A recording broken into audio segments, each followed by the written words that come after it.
Merci à Dieu. Amen. Nous voulons laisser le Seigneur agir encore dans nos vies.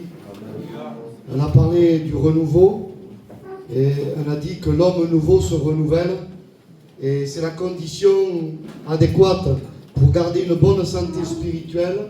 On a besoin de renouveau de Dieu. Et il dit, Lamentation, chapitre 3, que ses bontés se renouvellent chaque matin. Alléluia. Il dit dans 2 Corinthiens 4, verset 16, si l'homme extérieur se détruit, l'homme intérieur se renouvelle. Cela veut dire beaucoup. Moi, je me suis converti il y a 25 ans. Et quand je me suis converti, eh bien, depuis ma conversion, Mario, l'homme extérieur, il s'est bien détruit. Par le vieillissement. Vous savez, le vieillissement est une destruction corporelle.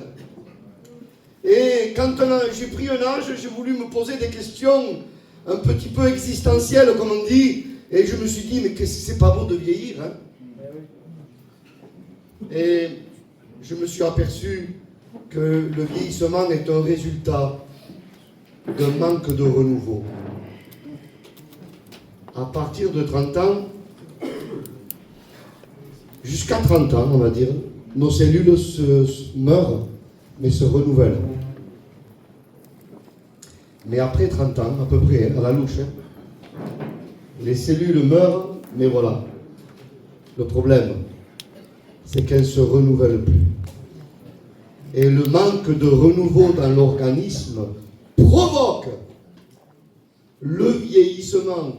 Mais ce qu'il y a de merveilleux, c'est que moi je me vois à la glace, depuis 25 ans en arrière où je me suis converti, l'homme extérieur il a vieilli. Mais je bénis Dieu. Amen. Que l'homme nouveau n'a pas vieilli. Parce que là où le renouveau corporel s'est arrêté, le renouveau spirituel a continué. Amen. Il fait rajeunir notre jeunesse comme l'aigle. Le psaume 103, verset 5, il le dit. Colossiens 3, verset 10, il dit que l'homme nouveau se renouvelle dans la connaissance, dans la proximité de Christ. Oui, c'est la présence de Christ, la sainteté de Christ est un conservateur. Sa sainteté conserve ma vie. Sa sainteté conserve mon cœur. Sa sainteté conserve mon ministère. Vous savez, la manne, en dehors de l'arche de l'Alliance, au bout d'un jour, elle pourrissait. Mais la manne conservée à l'intérieur de l'arche était conservée des années, parce qu'elle était à l'intérieur de la présence de Dieu, elle était dans la sainteté de Dieu. Il faut que la manne de notre vie soit à l'intérieur, soit conservée par la sainteté de Dieu. Oui, il dit, Romains 12, verset 2, le renouvellement de l'intelligence, il parle d'un renouveau de l'intelligence. Tite 3.5, il parle du renouveau du Saint-Esprit. Il y a un renouveau pour le peuple de Dieu. On a besoin de renouveau. Psaume 51, verset 12. Renouvelle en moi un esprit bien disposé. Le texte littéral, renouvelle en moi un esprit droit. Pas un esprit tordu. Un esprit droit. Nous voulons être animés de la droiture de Dieu. Amen. Et quand nous voyons le dégât du vieillissement, je voudrais passer vite cet après-midi, parce que je sais que l'après-midi c'est assez compliqué. On retrouve cela en Ecclésiaste 12, c'est terrible. Les battants de la porte se ferment. L'écoute. Une écoute détériorée. On peut continuer à venir à l'église. Vous savez, aujourd'hui, le problème que nous avons, c'est qu'on est plus attentif à ce qu'on dit que ce qu'on entend. Il y a des gens qui s'écoutent eux-mêmes. Aujourd'hui, les gens ne veulent que parler. Vous savez, c'est pas parce qu'on dit des vérités qu'on a la vérité.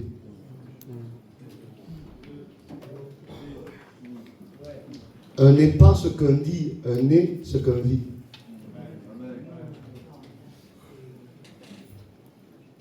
Parce qu'on peut dire la vérité là. Mais avant de l'avoir là, dans la logique, il faut l'avoir au fond du cœur. C'est David qui dit, Psaume 51, verset 8, « Tu veux ! C'est toi qui le veux !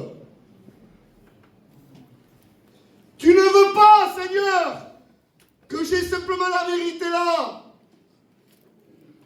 Mais tu veux que la vérité soit au fond, dans les entrailles de mon âme, dans les moindres recoins de ma vie cachée. Que la vérité me réforme, que la vérité me mette à genoux, que la vérité me fasse plier. Comme le disait le psalmiste, le psaume 119, verset 36. Incline mon cœur vers tes commandements. Amen. Amen. Alléluia. Nous voulons être des inclinés. Alléluia. Nous voulons que la vérité réforme à l'intérieur, peut-être des endroits inexplorés. Je ne suis pas là pour dire des belles phrases. Je ne suis pas là pour donner un beau message. Mais il faut absolument qu'il y ait en cet après-midi des sens qui viennent de Dieu. Il faut que nos vies spirituelles soient réveillées pour que nous puissions contempler la splendeur de l'évangile, de la gloire de Christ, qui est l'image de Dieu. Regardez ce qu'il dit, Éphésiens 5, verset 14. Réveille-toi, toi qui dors. Relève-toi d'entre les morts. Et Christ t'éclairera. Nous voulons que la lumière, Amen, passe dans tous les recoins de notre vie. Nous voulons que la lumière détruise nos ténèbres. Nous voulons que la lumière détruise l'obscurité.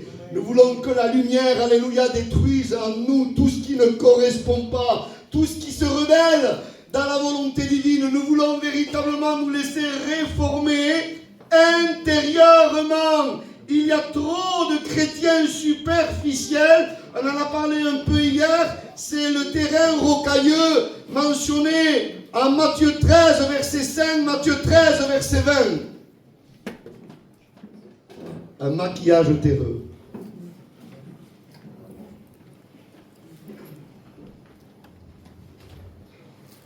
À vue comme ça, c'est une bonne terre. Je vous assure, c'est comme ça.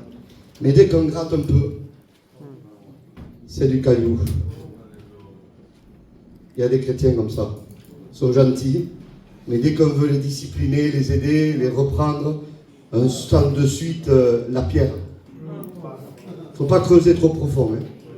Reste tranquille. Ne me touche pas trop. Ne réforme pas trop ma vie. Seigneur, tu peux aller jusqu'à là, mais pas jusqu'à là. Non, non, c'est des chrétiens non brisés. Des chrétiens non brisés. Ce sont des chrétiens dangereux, des chrétiens non brisés. On a besoin d'être brisés, brisés.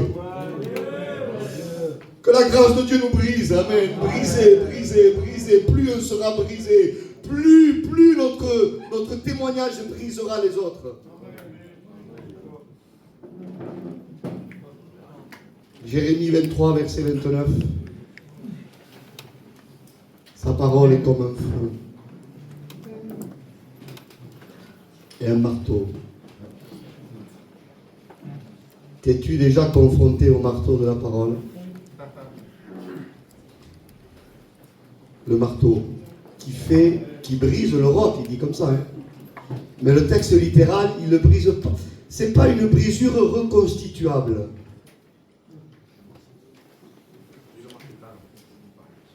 C'est un rocher qui explose littéralement. Un rocher irreconstituable. Voilà ce que veut faire le marteau de la parole ce soir. Nous voulons laisser le Seigneur réformer nos voies. et nos œuvres. Nous voulons, alléluia, nous ne voulons pas que les battants de la porte se ferment, le dégât du vieillissement. Ceux qui regardent par la fenêtre s'obscurcissent. Oui, quand il n'y a plus l'écoute, il n'y a plus la vision. Les hommes forts s'affaissent, les jambes, la stature chrétienne n'y est plus. Les gardiens de la maison tremblent. Nos œuvres ne sont plus ce qu'elles étaient. Oui, la vieillesse spirituelle a agi. Les filles du chant se sont affaiblies. Les cordes vocales, il n'y a plus la prière qu'il y avait. Oh, nous voulons que le Seigneur réforme. Nous voulons des organes vitaux venant du ciel. Nous voulons des sens que le Seigneur va occasionner par sa parole. Il est capable de ressusciter en toi des sens que tu as laissés mourir. Alléluia, c'est ce que nous voulons. Sois pas préoccupé par ce que tu dis, va. Sois plutôt préoccupé par ton écoute. Entendre est plus important que parler. Le danger, c'est ça. David avait compris.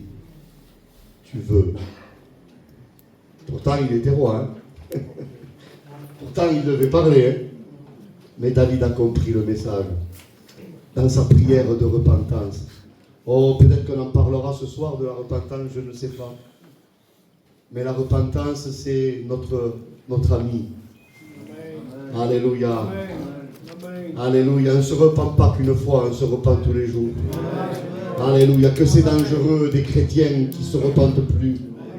Oh, on a besoin de cette action de l'Esprit. Et puis ça, moi je sais que moi je ne peux pas le produire, ça. Il n'y a que la grâce de Dieu qui puisse le produire. Et ce soir, moi je compte sur la grâce de Dieu. Je compte sur une action puissante de Dieu sur nos vies. Besoin qui me réforme. Besoin de sa grâce divine. Besoin qu'il creuse. Écoutez, soyez avec moi. Psaume 40, verset 7. Tu m'ouvres l'oreille. Ésaïe 50, verset 5. Tu m'as creusé, tu m'as percé l'oreille. Laissons l'épée percer notre oreille. Parce que parfois, elle est bouchée l'oreille. Et l'épée de la parole veut agir. Alléluia. Et transpercer notre oreille pour que ça puisse à nouveau passer entre nous et Dieu. Parce que la charge de notre vie chrétienne, c'est notre écoute que nous avons. Ce n'est pas les mouvements que nous pouvons faire. Ce n'est pas ce qui est extérieur, mais c'est une écoute de qualité. Et le Seigneur, je parle souvent, quand je parle de ça, de l'émetteur et du récepteur. Le Seigneur est l'émetteur et nous sommes le récepteur. Mais parfois, je cherche mon portable, parfois, ça c'est le récepteur, vous voyez. L'émetteur, c'est le satellite. Le satellite émet. Imaginez-vous que mon téléphone portable est en panne. Il ne va pas recevoir l'émission. Ça ne sera pas la faute du satellite. C'est parce que le téléphone portable a un problème.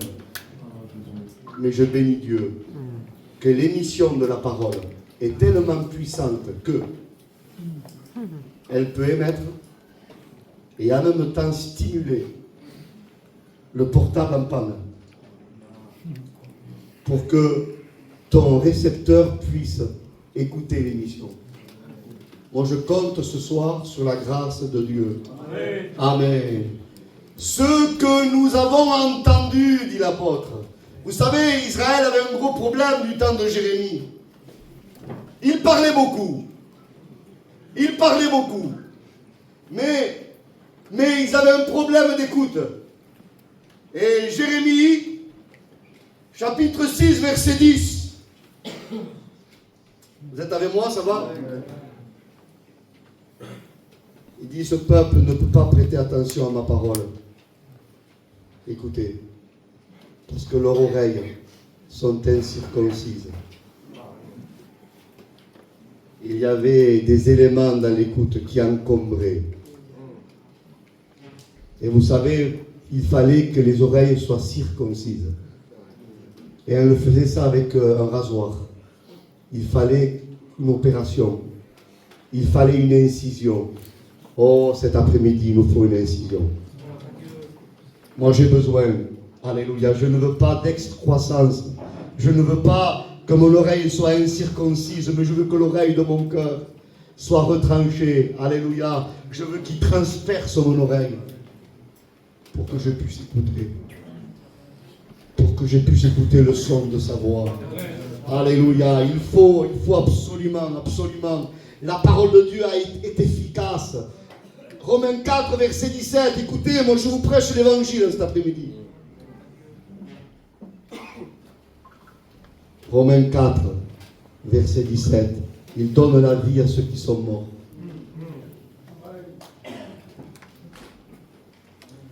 Et il appelle les choses qui n'existent pas comme si elles existaient. Nous, on ne peut qu'appeler que ce qui existe. Mais il y a des choses qui n'existent pas ou qui n'existent plus, peut-être, en toi. Mais l'émission de la parole peut te donner ce que tu n'as pas. Amen. Oh, ce soir, répondons à l'appel. Répondons à l'appel de Dieu.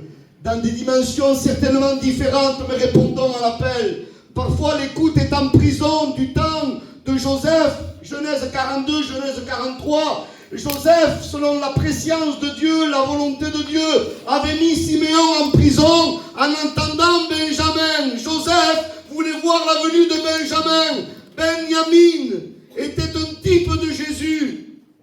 Sa mère l'avait appelé Benoni, fils de ma souffrance. Son père l'appelait Benjamin, fils de ma droite.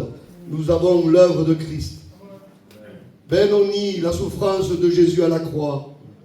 Benjamin, Jésus ressuscité, s'asseyant à la droite du Père. Oui, l'œuvre de Golgotha ce soir peut sauver ta vie. L'œuvre de Golgotha peut te renouveler. L'œuvre de Golgotha peut te désemprisonner. Il y avait 12 fils, il aurait pu prendre Ruben, il aurait pu prendre Gad, il aurait pu prendre un autre frère. Non, il prend Simon. Simon, écoute. Écoute en prison. Et quand Benjamin vient, alléluia, Simon sort. Il est désemprisonné. Oui, le Seigneur est capable de faire sortir ton écoute de ta prison. Je ne sais pas ce qui t'a plongé dans la prison au niveau de l'écoute, mais je sais une chose, c'est que le Seigneur veut te délivrer. Il veut une écoute libre. Il veut transpercer ton oreille encombrée. Il veut agir au plus profond de ton être. Oui, Luc 22, verset 51. Malchus avait l'oreille tranchée. La loi a coupé les oreilles.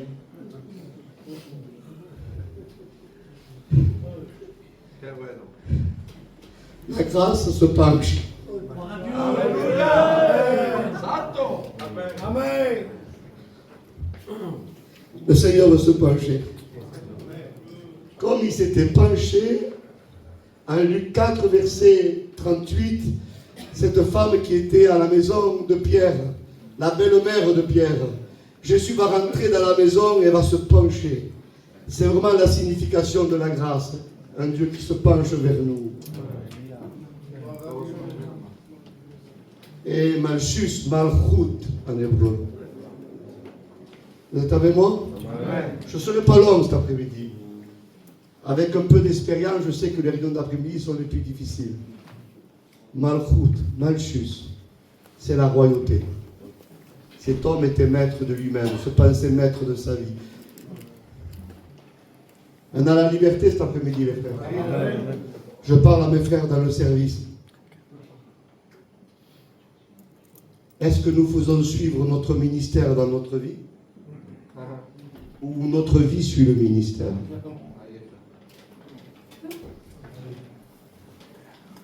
Parce qu'il y en a qui prêchent.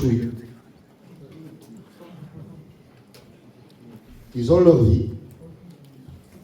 Et ils traînent leur ministère dans leur vie. Ils attendent, comme à la béquée, qu'on les fasse prêcher. Le ministère, c'est pas ça. Amen. C'est pas le ministère qui me sert, mais c'est moi qui dois servir le ministère. Amen. C'est le ministère qui doit me saisir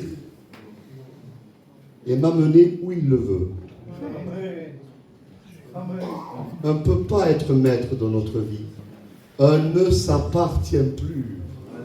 Amen. 1 Corinthiens 6, versets 19 à 20. Nous avons été rachetés à un grand prix. Et on ne s'appartient plus nous-mêmes, on appartient à celui qui nous a rachetés. Il nous a rachetés de la misère du péché et on ne s'appartient plus. 1 Corinthiens 7, verset 23 le dit aussi. Apocalypse 5, verset 9. Il nous a rachetés. Agorazo. Le mot rachat en grec. Agora, c'est le marché des esclaves. Et à l'époque, on mettait les esclaves au marché pour qu'ils soient vendus.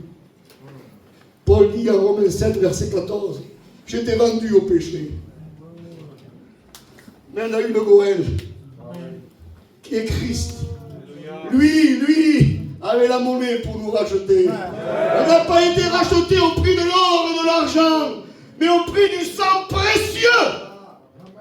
Comme dans une sans tache et sans défaut. Il nous a rachetés du marché de ce monde. Nous étions vendus. Il nous a rachetés. Il s'est fait chair.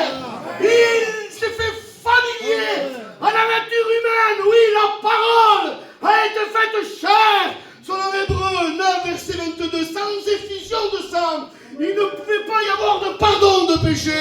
Jésus a triomphé, son sang a coulé, mais quel sang! Quel sang!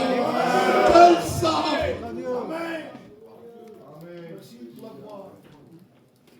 Le sang de homme qui n'a jamais péché. Oh, quel sang! Quelle monnaie! Pour dire argent en hébreu, on dit kesef. On dit aussi mammon, vous connaissez. Et on dit damim. Damim, c'est l'argent. C'est le moyen d'achat. Mais damim vient du mot dam, le sang. Le sang précieux. La terre a tremblé à la croix. La terre a tremblé. Alléluia. Je comprends qu'elle tremble. Je comprends la terre qu'elle tremble. Parce que la planète Terre n'a jamais connu une substance autant précieuse. Pourtant, de la terre, on sort des trésors, de l'argent, de l'or, des diamants. Ça coûte très cher. Mais le sang d'un homme qui n'est jamais péché, c'est pas rare, c'est unique. Et la planète Terre n'a pas voulu rater sa chance. Vous savez pourquoi elle tremble? Parce qu'elle veut ouvrir sa bouche. Il faut un tremblement de terre pour que la terre s'ouvre. Vous avez vu à plusieurs endroits, il y a des tremblements de terre qui provoquent l'ouverture de la terre. La planète Terre avait ouvert sa bouche pour le sang du premier meurtre. Elle a été maudite parce qu'elle a bu le sang de Abel qui avait été tué par Caïn. Mais selon Hébreux 12, verset 24, le sang de Jésus parle mieux. Parle mieux que celui d'Abel. Et la planète Terre à la croix, elle ne veut pas rater sa chance. Elle dit, j'ai été maudite parce que j'ai ouvert ma bouche pour accueillir le sang du meurtre. Mais là, il y a un sang. Il y a un sang que je n'ai jamais vu. Toutes les guerres qui sont venues sur moi, j'ai absorbé du sang des meurtres, j'ai absorbé du sang des guerres. Mais ce sang-là, je ne le connais pas, c'est un sang pur. Elle a tremblé. Parce qu'elle a voulu ouvrir sa bouche une deuxième fois. pour accueillir le sang rédempteur. On a besoin de trembler ce soir. Il nous a rachetés du marché, agorazo. Mais dans Galates 3,13, il dit qu'il nous rachète de la malédiction de la loi. Vous êtes avec moi? Amen. Galates 3,13 et Galates 4,5 nous le dit. Et c'est le mot exagorazo. C'est presque agorazo. Mais exo, c'est sortir. C'est-à-dire son achat. Il nous rachète, mais il nous délivre du marché. Il nous met en sécurité hors du marché. Un chrétien qui a été racheté par le sang de Jésus n'est plus au bon coin du monde. Il est mis à part. Nous ne sommes plus à vendre. Ne te laisse pas acheter par la séduction. Ne te laisse pas acheter par l'orgueil. Ne te laisse pas acheter par les désirs du monde. Non, conserve-toi pur. Conserve-toi pur.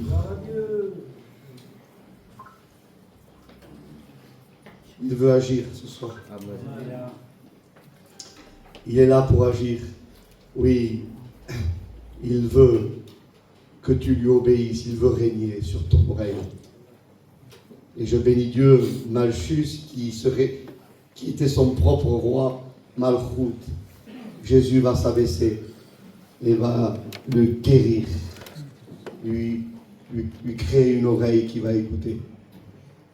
C'est ce que fait la grâce. Il veut te donner une oreille pour que tu écoutes, pour que tu puisses lui obéir, pour que tu ne fasses plus à ta tête. Mais nous voulons obéir à Christ.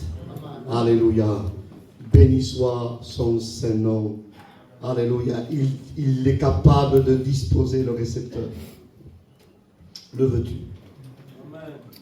Je disais ça dernièrement, je pense que c'est à Perpignan. Et je vais bientôt finir. Je disais ça. Il y avait un Luc 1, un rendez-vous occasionné par Dieu. Il y avait la future maman du prophète Jean-Baptiste qui était de 6 mois. Et l'ange vient voir Marie, lui annonce qu'elle va porter le Messie. Marie accepte. Et en acceptant, je vous le fais court, elle reçoit en elle l'organe de Christ.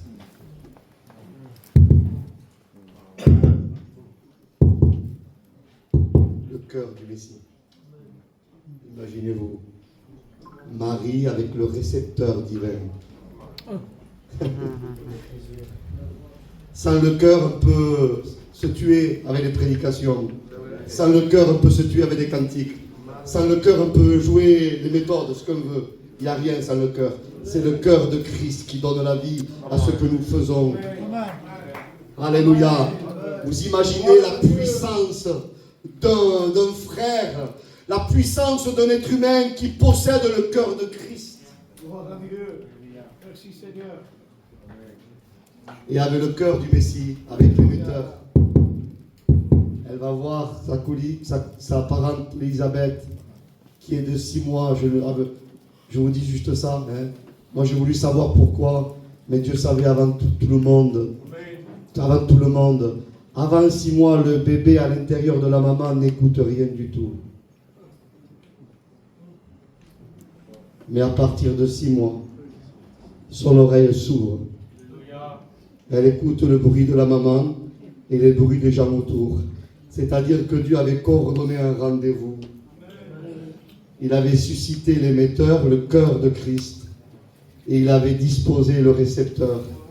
Et quand il y a les deux, Amen. Il y a bénédiction. Alléluia. Je voudrais dire à mes frères en cet après-midi, persévère. Tu t'es dit, les miens ne se convertissent pas. Je voudrais encourager mes frères serviteurs de Dieu. Je prêche depuis tant d'années à ces familles. Ils ne veulent rien entendre. Attends. Il y a un temps où Dieu disposera les récepteurs. Et peut-être juste à ce moment-là, une visite changera tout dans leur vie. Il a fallu juste qu'une salutation. Mais quand le récepteur est disposé, une salutation avec le cœur de Jésus, vous imaginez l'impact. Oh mes frères, il faut retrouver le cœur de Jésus. Il faut retrouver le cœur de Christ dans ce que nous faisons. Alléluia. Alléluia. Le Seigneur veut disposer notre écoute. Alléluia. Il y a quelque chose d'extraordinaire, je voudrais vous dire, et puis je vais arrêter là cet après-midi. Nous n'avions pas de sens. Nous étions morts. Et ça ne serait pas écrit, je ne le croirais pas. Éphésiens 2, 1, Éphésiens 2, 5, Colossiens 1, verset 13. Colossiens 2, verset 13, pardon. Nous étions morts. C'est-à-dire insensés. Psaume 14, verset 1er. Vous êtes avec moi? L'insensé dit dans son cœur, il n'y a pas de Dieu.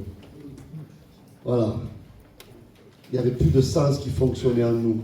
Nous étions sensibles au monde, sensibles au péché, mais en ce qui concerne Dieu, rien.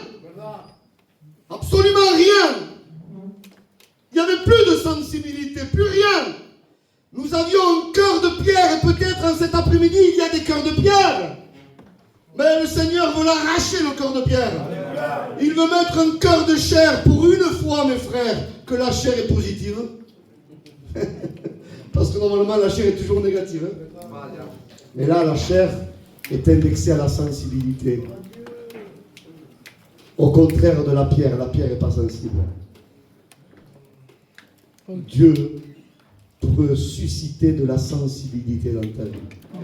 Oh, que c'est beau, que c'est merveilleux. Et puis Jean va dire, 1 Jean 1, ce que nous avons entendu, ce que nos yeux ont vu, ce que nous avons touché.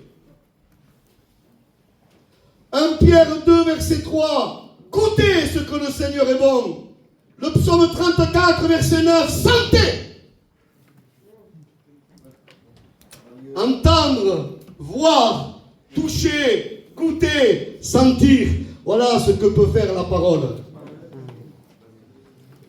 Mais vous avez remarqué, l'écoute est prioritaire. C'est pas trop normal humainement ce qui se passe dans ce texte. Mais qu'est-ce qui se passe dans ce texte?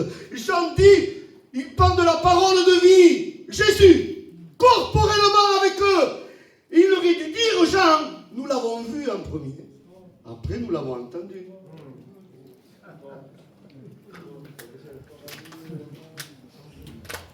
Ils l'ont vu, eux, comme les autres ne l'ont pas vu.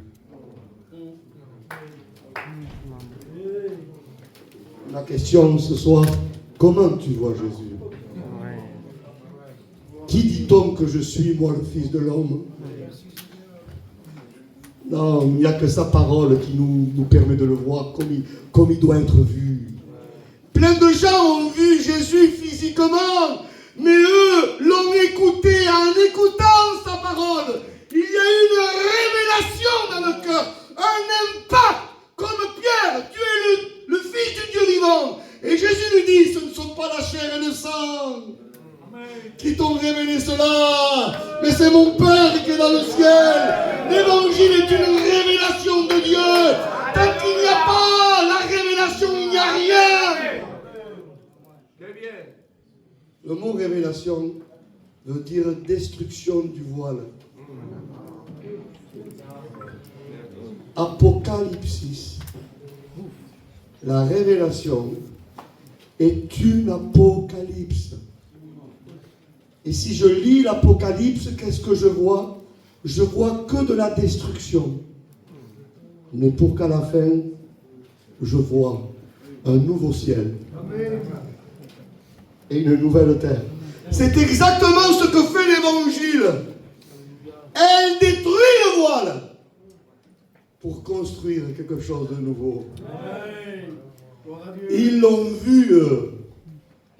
Il dit, on a vu la parole de vie. Mais comment ça? Tu n'as pas vu Jésus, fils de Joseph? Ils ont vu plus que Jésus, fils de Joseph, fils de Marie. Ils ont vu en Jésus la parole éternelle de Dieu. Ils l'ont vu. Par l'écoute. Il y a un jeune frère qui m'a donné un verset tout à l'heure. Nul ne peut voir Dieu et vivre. Moi je dirais qu'on ne peut pas le voir tant qu'on ne meurt pas à notre vie. On ne peut pas le voir tant qu'on n'est pas mis à mort par l'épée de la parole. Jésus dit en Jean 3, et je termine.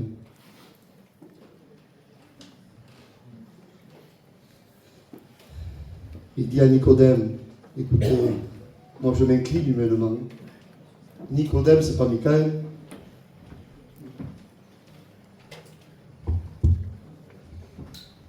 Il dit, si tu ne nais pas de nouveau, tu ne peux ni voir ni rentrer dans le royaume de Dieu. Vous êtes avec moi? Ouais. Il y a deux dimensions à ce texte. Je voudrais dire la première que vous connaissez. Voilà. Je vais terminer.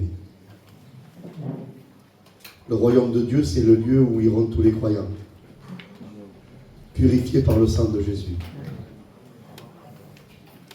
Mais le royaume de Dieu ou des cieux, soyez avec moi. Amen. Selon Luc 17, versets 20 à 21. Quand viendra le royaume des cieux ou de Dieu? Jésus dit, le royaume de Dieu ne vient pas d'une manière à frapper les regards.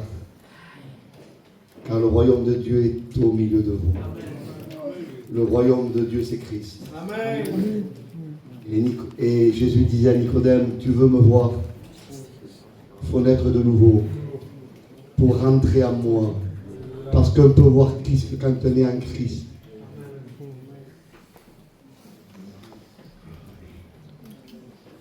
Quand on voyait Christ extérieurement, on voyait, vous savez ce qu'on voyait? Le tabernacle. Quand on voyait le tabernacle, les frères, vous savez, la première peau du tabernacle, elle était en peau de Tarrache. Tarrache, on a traduit par dauphin, je crois, hein, traduction seconde. Mais c'est un genre de phoque dans la mer, hein, dans la mer Rouge. Mais on sait que c'était une couleur terne. C'est-à-dire que extérieurement, le tabernacle n'avait ni beauté ni éclat. Jésus est le temple de Dieu et le tabernacle de Dieu.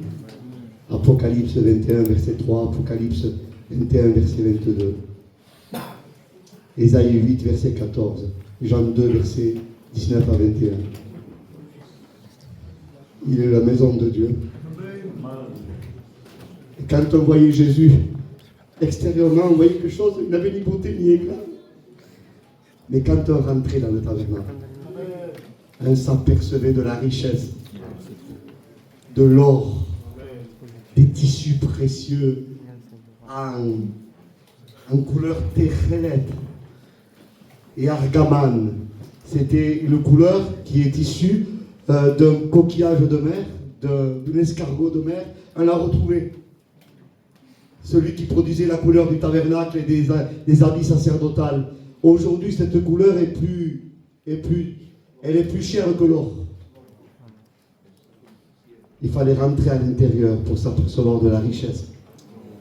Vous êtes avec moi? Jésus dit à Nicodème, tu me vois comme un rabbi, tu me vois de l'extérieur, mais quand tu naîtras de nouveau, tu rentreras en moi et tu verras qui je suis. Amen. Besoin de ne pas être à côté de Christ. Amen. À côté, c'est pas assez près. À côté, c'est pas assez près. Romains 8, verset 1er, il n'y a plus de condamnation pour ceux qui sont en Jésus-Christ. En Jésus-Christ.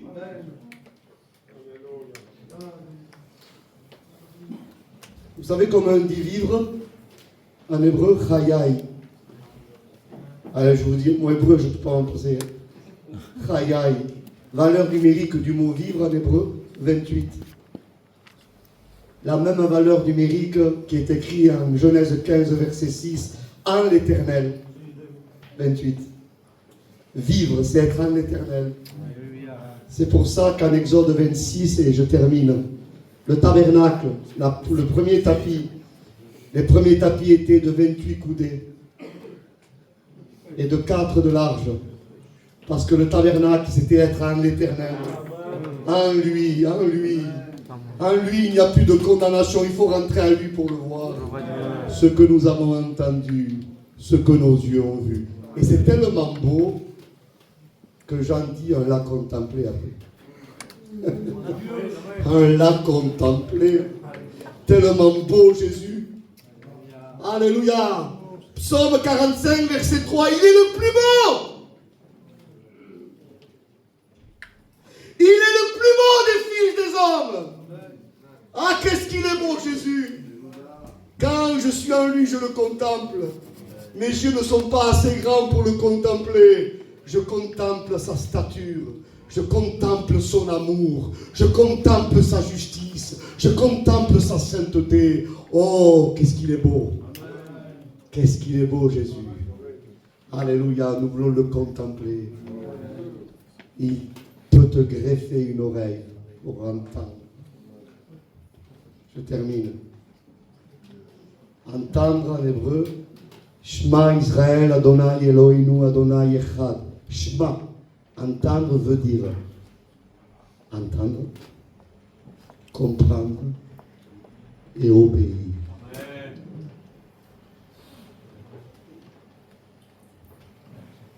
Vous savez, si vous avez des problèmes auditifs, je ne sais pas. Moi, je commence à en avoir un peu. Hein, je ne sais plus ce qu'on appelle des vertiges. Allez voir un oreille. Et vous voyez l'oreille là? Il n'y en a pas une, il y en a trois. Trois dans une. Il y a l'oreille externe, il y a l'oreille médiane, il y a l'oreille interne. Et pour que le son rentre et arrive au cerveau, il faut que le son passe les trois compartiments. Vous savez la lettre du mot Shema en hébreu, écoute, c'est une lettre à trois branches. Entendre, comprendre, obéir. On n'écoute pas tant qu'on n'est pas arrivé à obéissance. Jésus dit, ma nourriture à moi, c'est de faire. Je répète ça. Ma nourriture à moi, Jésus dit, c'est de faire la volonté de celui qui m'a envoyé. Jésus ne dit pas ma nourriture, c'est d'entendre la volonté simplement. Jésus ne dit pas ma nourriture, c'est de comprendre simplement la volonté. Non, Jésus dit ma nourriture, c'est de faire.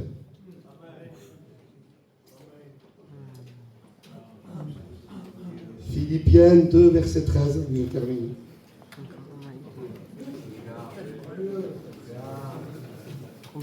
C'est lui, oh je bénis son nom, qui met en nous le vouloir et le faire. Attention, attention, attention. Ne confondons pas le faire, le vouloir avec l'envie. Attention. Ce que je vous dis, c'est théologique, parce que le mot vouloir, là, dans Philippiens 2.13, il n'est pas indexé au mot hébreu, parce que, ça serait trop long d'expliquer ça, mais il y a toujours un parallélisme entre l'hébreu et le grec. Et pour comprendre la vraie source, la vraie signification dans le Nouveau Testament en grec, il faut aller dans l'hébreu. Parce que la racine, c'est toujours l'hébreu. Il y a le mot, si vous voulez, vouloir, qui est indexé. Il y a en grec, hein, celui qui est directement dans le parallélisme du mot chafetz en hébreu, qui veut dire un plaisir.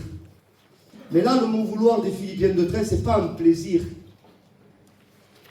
C'est un devoir, c'est une résolution. C'est obéir envers et contre tout. C'est obéir malgré tout. Dieu ne nous a pas donné un envie, mais un vouloir. Obéir, c'est pas avoir envie, c'est vouloir malgré tout. Amen. Je ne sais pas vous, s'il y en a tant d'avoir envie pour faire.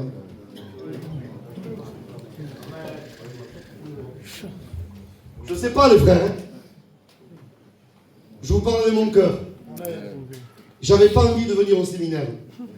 Je reviens du Portugal il y a 2 jours, j'étais très fatigué. Mais le vouloir a dominé mes avis contraires.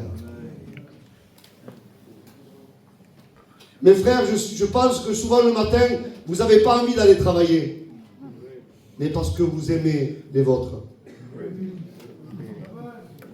votre vouloir domine, les amis. La maman, quand le bébé pleure à 4 heures du matin, elle n'a pas envie de se lever pour donner du biberon, hein, mais elle aime. Voyez, il met à nous un vouloir qui est capable de dominer toutes les envies contraires et obéir ses vouloirs avec lui. Parce que quand on veut, on fait. Vous savez à quoi on voit qu'on ne veut pas? C'est quand on ne fait pas.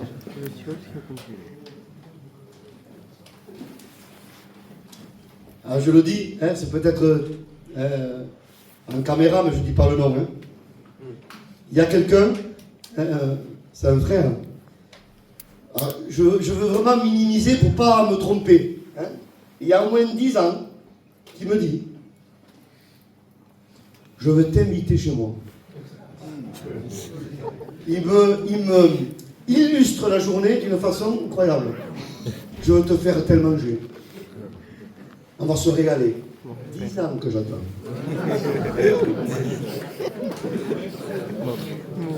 Je ne sais pas s'il veut.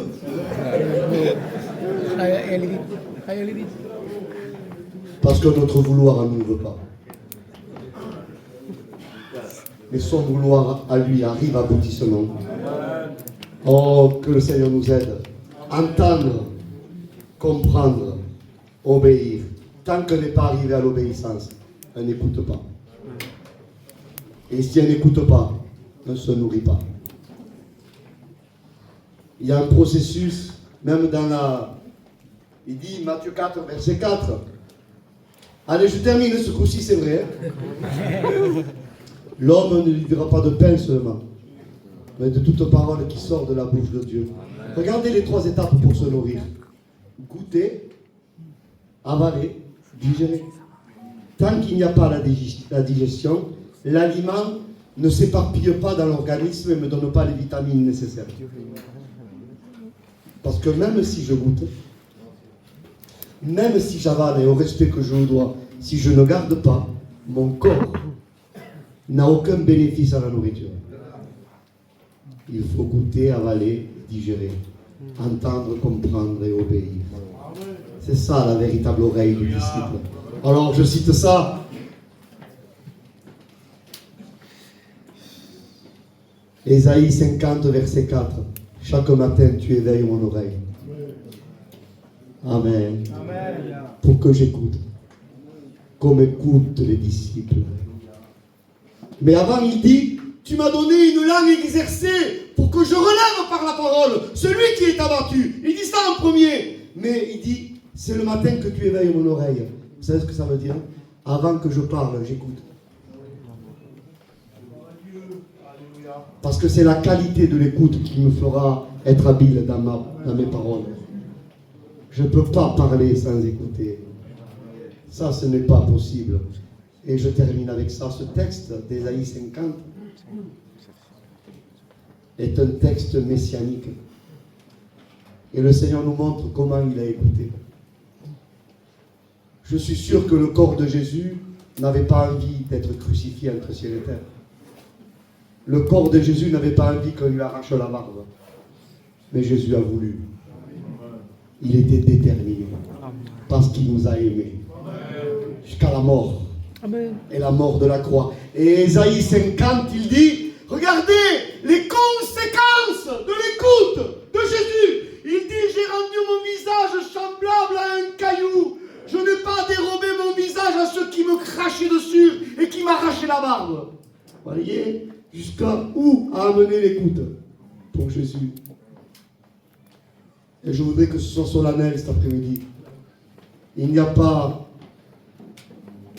d'écoute sans souffrance. Écouter, c'est souffrir. On voudrait éviter ça, nous. Moi aussi. Vous aimez souffrir? Qui aime souffrir? Personne. Mais écouter, c'est souffrir. Et je vous donne juste une autre petite clé. La lettre de l'écoute en hébreu, c'est l'avant-dernière lettre de l'alphabet hébraïque. Sin amène au tav. Le tav, c'est la dernière lettre. Le tav, c'est la croix. Ça veut dire que c'est le signe de l'écoute, la lettre sin. Shema, c'est la lettre de l'écoute qui nous amène à la croix. Si on écoute, on va à la croix. L'écoute nous amène à une direction. Mourir à nous-mêmes. Être des crucifiés avec Christ. Attention, pas être attaché. Jésus était crucifié à la croix. Et des gens lui disaient, descends de la croix, descends. Jésus n'était pas collé ou attaché. Il y a des gens qui sont attachés à la croix, mais ils ne sont pas crucifiés. Si on est juste attaché, on descend de temps en temps, on remonte. On descend, on remonte. Mais si c'est les clous qui nous... Si c'est les clous... Si c'est les clous... On ne descendra pas si c'est les clous. Même si on a des problèmes avec les enfants, si c'est les clous, on ne descend pas. Même si nos sentiments familiaux sont touchés, même si ça fait mal, même si on est critiqué, même si on a subi des injustices, si on est cloué, on ne descend pas. Amen. Si je suis juste attaché d'apparence, je vais descendre, je vais remonter, je vais descendre, je vais remonter. Non. Pas attaché, cloué. Amen. Laissons-nous percer par la parole, cloué à la croix. Alléluia, c'est ce que nous voulons. Amen, amen, amen. Alléluia, que les clous de Christ, que les clous de la parole nous clouent ce soir. Vous le savez d'ailleurs. Ce n'est pas les clous qui ont empêché Jésus de descendre, c'est son amour. Amen. Alléluia. Alors, vous savez ce qu'on va faire? On va écouter. On dit, Seigneur, donne-moi une oreille, éveille mon oreille pour que j'écoute. Comme écoutent les disciples. Mets sur nos fronts. Quand Dieu a créé l'univers, il a créé avec une façon de parler assez particulière. Avec un verbe qu'on appelle en hébreu lomar. Il y a plusieurs façons de parler en hébreu. Léagid, c'est parler fort. Kara, c'est crier. Le verbe lomar, c'est chuchoter. C'est parler très très doucement. On appelle ça la parole de proximité. Et quand Dieu a appelé Abraham à sortir de son pays, de sa patrie et de la maison de son père, il s'est servi de la parole lomar. Il a chuchoté à Abraham. Vous savez pourquoi? Parce qu'Abraham était à proximité de Dieu. Amen. Parfois, Dieu pourrait élever le ton de la voix. Mais s'il le fait, il nous habituerait de vivre un évangile loin avec lui. Et le Seigneur nous dit, c'est pas à moi à lever la voix, c'est à toi à s'approcher. Plus près, plus près. Profitons de cette parole de proximité. Nous voulons entendre chuchoter le Seigneur. Nous voulons entendre le souffle de sa bouche quand il nous parle. Alléluia. Je laisse la place à mon frère Mario.